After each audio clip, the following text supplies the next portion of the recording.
Hello students, welcome to all of you. आप सभी का एक बार तहे दिल से स्वागत आज के अपने इस स्पेशल सेशन में। राजस्थान सेट एग्ज़ाम को लेकर आप लोगों ने देखा भी होगा, अपनी रेगुलर क्लासेस चल रही हैं और सेट में जो है आप लोगों के लिए जो सेकंड सेमेस्टर में स्टूडेंट्स हैं वो फॉर्म फिल कर सकते हैं। आपकी क्वालिफिकेशन में चेंजेसन किया गया है, आप अपने फॉर्म को भी एडिट कर सकते हैं 27 से। तो ये काफ़ी चीज़ें जो हैं वो आप लोगों के लिए अपडेट हैं। इसके अलावा रेगुलर अपडेट आप लोगों को चैनल के ऊपर अवेलेबल है, तो आप वहां पर भी विजिट कर सकते हैं।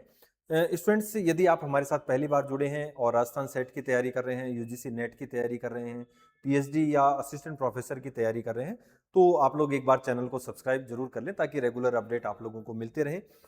राजस्थान सेट की तैयारी करने वाले स्टूडेंट्स जिनका 13 सितंबर को अपना एग्जाम है, वो हमारे साथ जुड़कर तैयारी कर सकते हैं। लक्ष्य बैच जो है पेपर फर्स्ट का बाइलैंग्वेज रिकॉर्डेड बैच है, वो आप लोगों के लिए अवेलेबल है। तो वहाँ पर complete classes, complete PDF available है, तो आप लोग इसको ज्वाइन कर सकते हैं।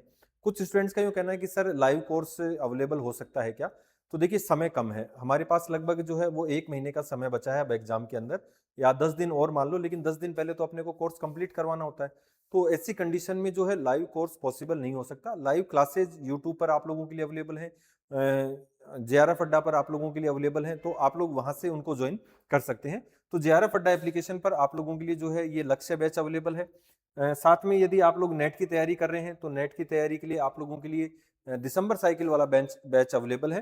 तो एटम नाम से आप लोगों के लिए बैच अवेलेबल है। तो यदि आप जब एप्लीकेशन पे जाएंगे जेआरएफ अड्डा के, तो जेआरएफ अड्डा के एप्लीकेशन पे जब आप लोग वहां पर जाएंगे तो एटम बैच, ठीक है, एप्लीकेशन कौन सा, जेआरएफ अड्डा, जेआरएफ अड्डा का जो एप्लीकेशन है उसमें एटम बैच में जाएंगे तो वहां पर आप लोग पेपर फर्स्ट और पेपर सेकंड के लिए एनरोल कर सकते हैं।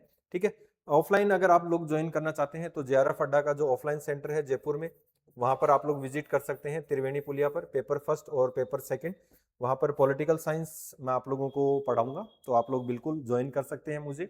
ठीक है, तो चलिए, अब आज का अपन जो इम्पोर्टेंट सेशन है वो ये है कि अपनी जो पहली और दूसरी यूनिट्स हैं, ठीक है, एक तो टीचिंग एप्टीट्यूड वाली है और एक अपनी जो है वो रिसर्च एप्टीट्यूड वाली है।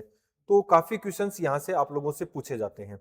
तो सबसे महत्वपूर्ण जो टॉप 20 मतलब टॉप 10 और टॉप 10 जो क्वेश्चंस हैं वो अपन आज चर्चा करने वाले हैं।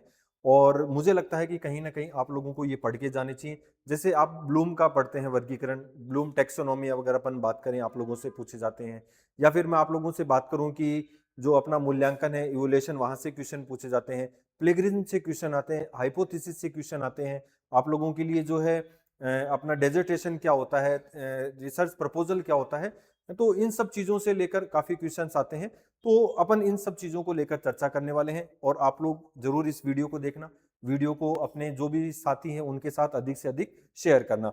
तो चलिए देखिए, अगर अपन बात करें टीचिंग एप्टीट्यूड के टॉप 10 जो कोर क्वेश्चन है, तो एक तो लेवल्स ऑफ टीचिंग, टीचिंग के जो स्तर हैं यहाँ से काफी क्वेश्चन पूछे जाते हैं।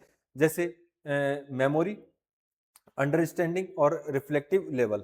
ठीक है, तो तीनों के प्रवर्तक, जैसे मेमोरी वाला अपन बात करें, हर्बर्ट है, मोरिजन है और हंट है। ठीक है, तो अंतर पूछता है इनके अंदर, मेमोरी, अंडरस्टैंडिंग और रिफ्लेक्टिव लेवल में अंतर पूछ लेता है। ठीक है, तीनों के जो प्रवर्तक हैं, फादर्स हैं, वो वहां से क्वेश्चन आ जाते हैं आप लोगों के लिए। इवोल्यूशन सिस्टम, जैसे कि मैंने बताया, मूल्यांकन प्रणाली, तो अगर आप लोगों के लिए सतत मूल्यांकन क्या होता है, एनईपी 2020 में मूल्यांकन के लिए क्या कहा गया है। ठीक है, अभी आप लोगों ने देखा होगा ना, एनईपी 2020 के अंदर जो है आप लोगों के लिए सेमेस्टर सिस्टम लागू किया गया, तो वो सतत मूल्यांकन है।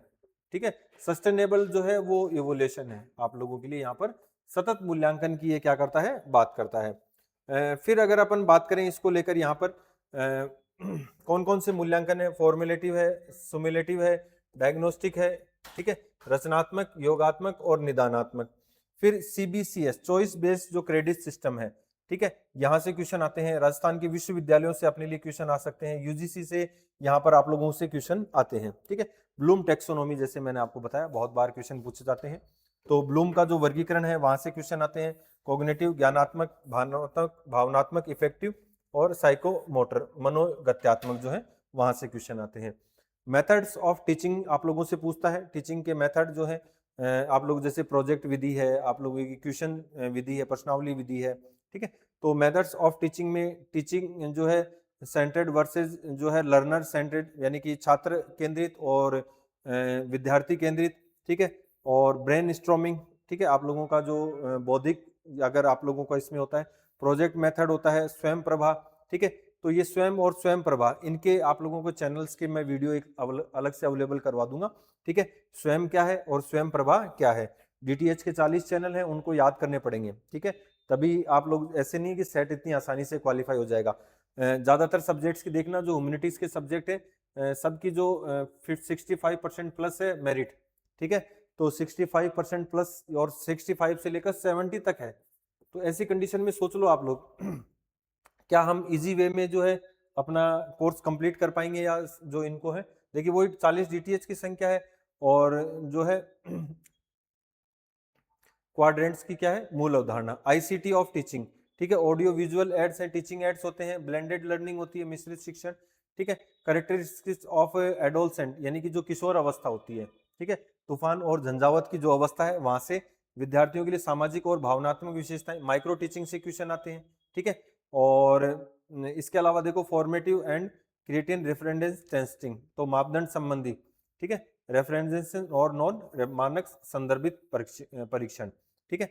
तो इस तरीके से आप लोगों से यहाँ पर क्वेश्चंस बार बार में पूछता है, तो इसको थोड़ा सा आप लोग बेहतर ढंग से तैयार करना, और उतना ही जितना आप लोग पढ़ेंगे उतना ही टॉपिक आप लोगों का क्लियर होता जाएगा, ठीक है।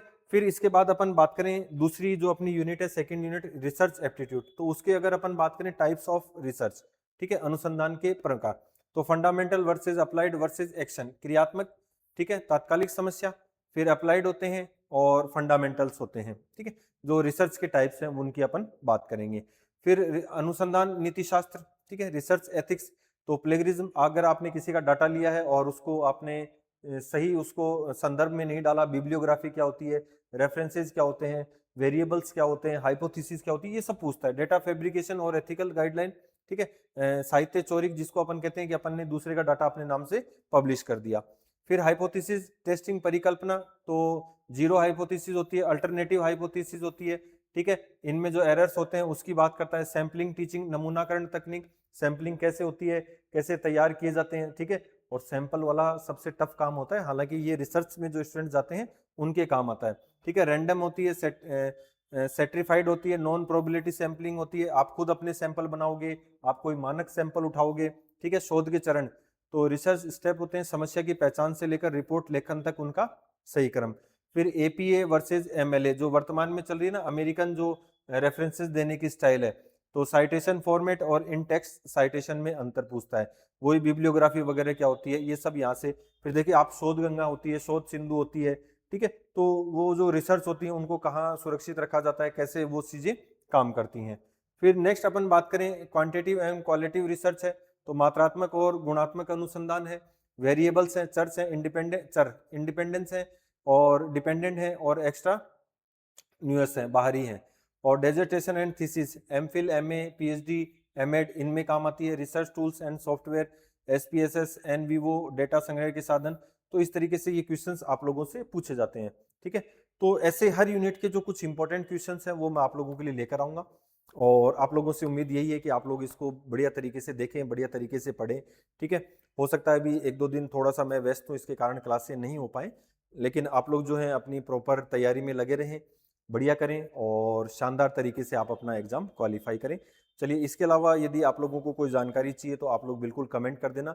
और रेगुलर वैसे अपनी क्लासें हो रही हैं, तो लगभग 4-5 जो है क्लासें अपन मिस करेंगे, क्योंकि मेरा थोड़ा सा कहीं व्यस्त हूँ मैं, व्यस्तताओं के कारण वो क्लास नहीं हो पाएगी। इसके अलावा जब तक आप फ्री हैं तो आप लोग जेआरएफ अड्डा पर एक तो देखिए अपनी क्लासेज का जो है जो एप्लीकेशन है जेआरएफ अड्डा पर, जितनी भी अपनी क्लासेज होती हैं उसकी फ्री क्लासेज और पीडीएफ आप लोगों को फ्री सेक्शन में मिल जाएंगी, ठीक है। तो आप पीडीएफ वगैरह वहाँ से तैयार कर लेना, क्वेश्चंस वगैरह मिल जाएंगे आप लोगों को, फ्री टेस्ट वगैरह हैं आप उनको देना, ठीक है। तो जेआरएफ अड्डा की जब आप वो अपना जो है वेबसाइट है उसके ऊपर भी विजिट कर सकते हैं। तो चलिए, इसके अलावा कोई डाउट हो तो कमेंट करना, ठीक है। आज के सेशन में इतना ही।